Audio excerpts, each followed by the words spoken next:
Holy Creator, we come to you this morning seeking, hoping that the words of my mouth and the meditations of our collective hearts will simply be acceptable in your sight. O Lord, our strength and our Redeemer. Amen. So, now my time for titles is coming earlier and earlier because this way we're printing. I think the title I would choose for today is a little bit different than what I would have chosen 2 weeks ago. Maybe Holy Ease or Holy Peace and not really Sacred Rest, but you'll have to forgive me for that. We are in the 6th week after Pentecost in year A, and Matthew is our guide. My mic is on. There we go. And I'm going to read our text. But to what will I compare this generation? It is like children sitting in the marketplaces and calling out to one another. We played the flute for you, and you did not dance. We wailed, and you did not mourn. For John came neither eating nor drinking, and they say, he has a demon. The Son of Man came eating and drinking, and they say, look, a glutton and a drunkard, a friend of tax collectors and sinners.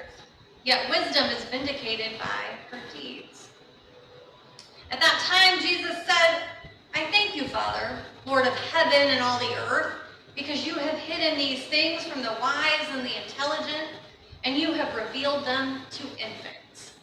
Yes, rather, for such is your gracious will, all things have been handed over to me by my Father. And no one knows the Son except the Father, and no one knows the Father except the Son, and anyone to whom the Son chooses to reveal him. Come to me, all who are weary and are carrying heavy burdens, and I will give you rest. Take my yoke upon you and learn from me, for I am gentle and humble in heart and in will. And you will find rest for your souls, for my yoke is easy and my burden is light. The word of God for the people of God. So I don't know about y'all, but I have a difficult time with the end of this passage. This take my yoke upon you because it's easy and light. I wonder if that particular day Jesus had forgotten about all the other sermons he preached, like love your enemies and pray for those who persecute you.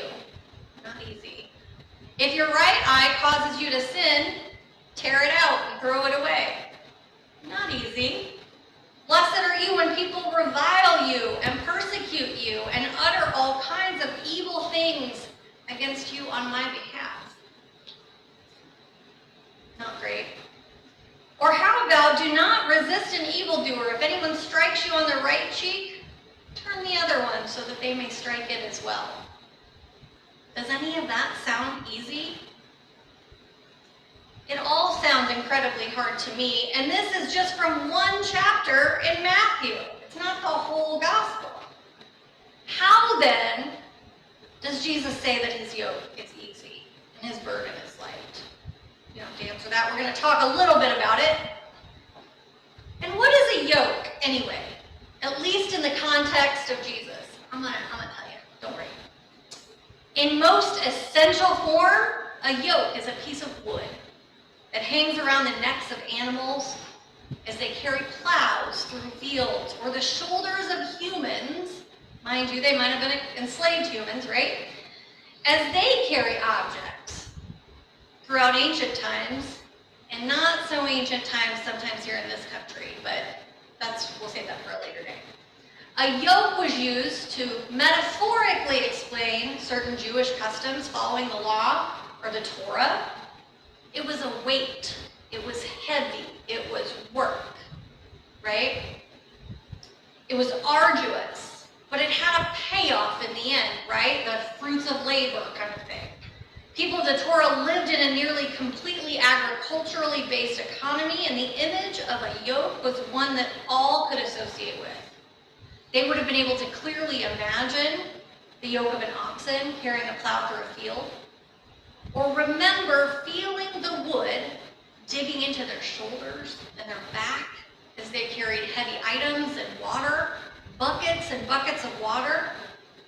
Though the yokes produced some level of suffering, they were also responsible for accomplishing something else. For instance, a plowed field ready for planting, or family for the entire week.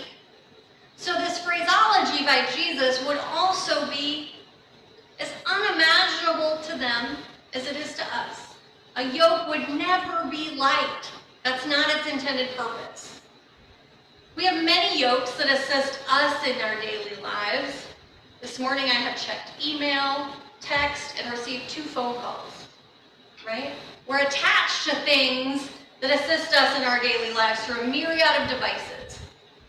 Some would say they're burdensome, yet essential to our daily lives.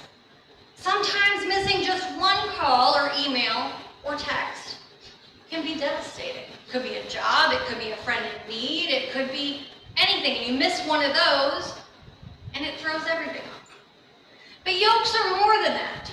They're the things that bind us in community to one another and in relationship, and to Jesus. And Jesus is offering a different kind of yoke here in this sermon that he's giving. He's offering one not of rules and doctrine with this payoff for that world. Not one with laws and binaries, but of grace and mercy throughout all of creation, founded on love. So I'm going to tell you a story, and it's a tough one to listen to. Okay? I went to a documentary, and his story was in it this week. It's a story of a boy named David Reimer. He was born in Winnipeg, Manitoba on the 22nd of August in 1965. He was the elder of an identical set of twin boys. He was originally named Bruce, and his identical twin was named Brian. Their parents were Janet and Ron, a couple of Mennonite descendants who had married the previous December.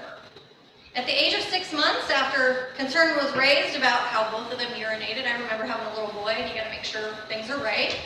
The boys were diagnosed with phimosis. It's a congenital narrowing of the opening of the foreskin so that it cannot be retracted. So what do? You take your kid to the pediatrician, right? Both boys were referred for circumcision at the age of 7 months.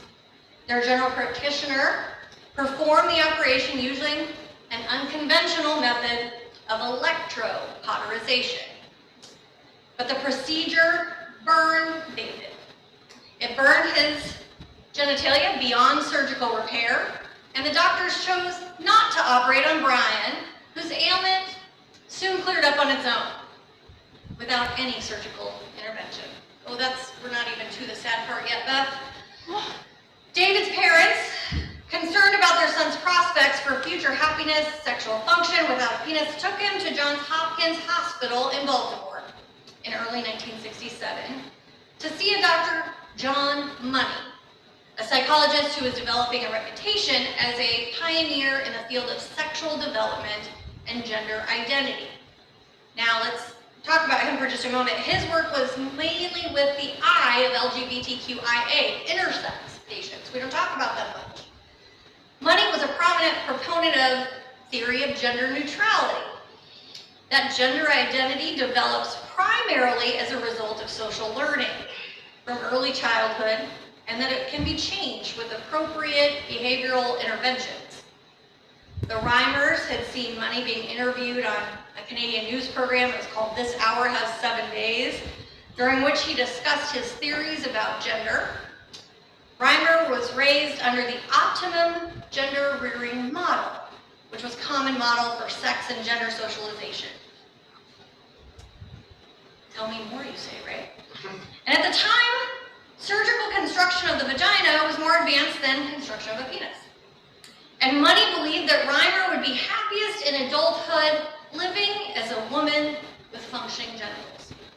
Additionally, Money, a case where identical twin boys were involved, where one could be raised as a girl, provided a perfect test of this theory, where one could be control and the other would be the barrier. Money and the Hopkins family team persuaded the baby's parents that sex reassignment surgery would be in the child's best interest. And at the age of 22 months, David underwent a bilateral orchidectomy in which his testes were surgically removed and a rudimentary vulva was created. David was reassigned to be raised as female and given the name Brenda, similar to his birth name, Bruce. support for the reassignment and surgery was provided by Money, who continued to see Reimer annually for consultations and to assess the outcome. The reassignment was considered especially important as a test case of social learning concepts of gender identity for two reasons. First, Reimer's identical twin brother Brian made an ideal control because the brothers shared genes, family environments, and the intrauterine environment. Second, this was reputed to be the first reassignment and reconstruction performed on a male infant who had no abnormality of prenatal or early sexual differentiation. Money continued to supervise and report on the twins' gender development, and they were called the John Joan case until the twins were 13 years old.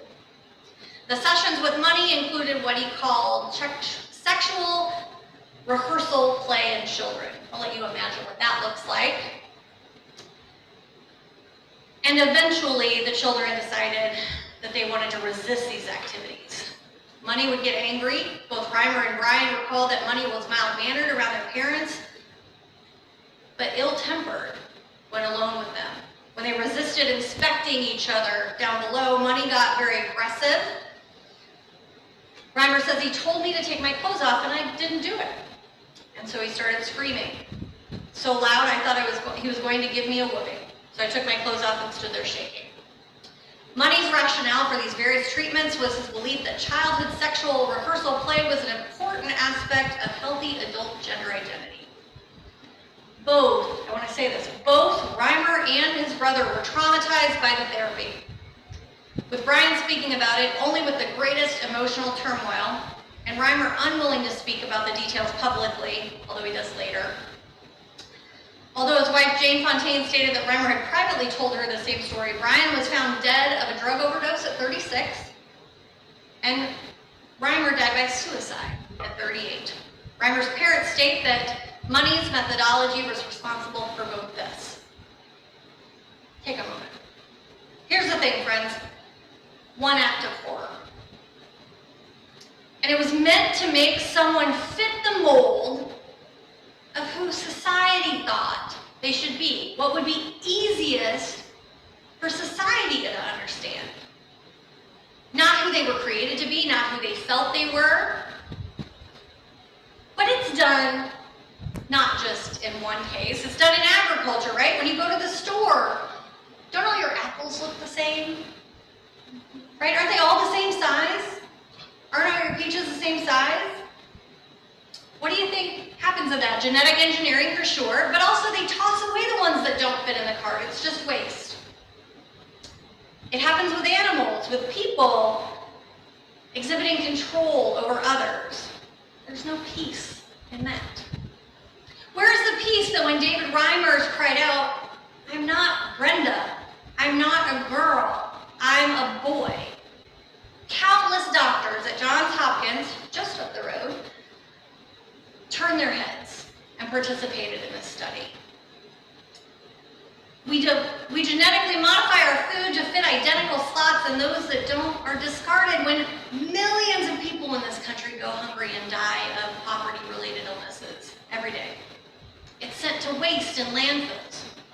Where is the peace or the ease in fitting identical things in cases and cartons just so we can waste the rest? For the beauty of the earth isn't positives and negatives, boys and girls. It's a beautiful rainbow spectrum, including intersex people that defy what we thought we knew about gender and sex. It's the peach that doesn't fit. Hugh was telling me that in Thurmont they have seconds, and he would go get those on a whatever afternoon and can them and make cobblers out of them. There is ease in that. There is joy in the seconds. There is a lightness in accepting people and creation and peaches exactly as who they claim to be. I went through the drive-thru at Starbucks the other day, and this lovely human, I don't know, it was 4th of July, and they were telling jokes, and they were very silly. But I get there, and they tell me the joke, and they had a tattoo on their forearm, and it said, "Be what you are." And I said, "Oh, what does that mean?" And they said, people always want to tell me what I am when I've always known what I am. It's my peace when I forget or I'm not okay. It's my compass back to myself. Friends, this is the peace. This is the ease. This is the knowing that you are loved no matter what. Above all, for who and what you are as God created you to be. That you don't have to do heavy lifting to have that love. That you don't have to fit into a mold that society or agriculture or your parents require of you. Then and only then will the yoke be easy and the burden light, both for us and our neighbor. Amen.